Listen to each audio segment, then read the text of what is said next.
Labas. Labas, mano vardas Saulė. Agata. Viltė. Ir kuo tu nori būti užaugus? Kirpėja. Auklėtoja. Šokėja. Ir kaip manai, ką kiekvieną dieną darbe daro auklėtojas? Auklėja vaikus, kad jie nesusimuštų ir būtų gerai. Jis turi, kažką, paimti kažkokį šniūrą, kad galėtų šokti.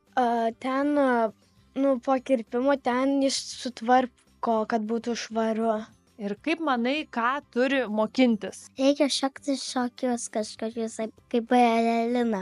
Universitete kaip vaikus auklėti. Pirma, ten reikia manekenų netikrų, treniruotis plaukus, kirpti ar daryti šukuosenas.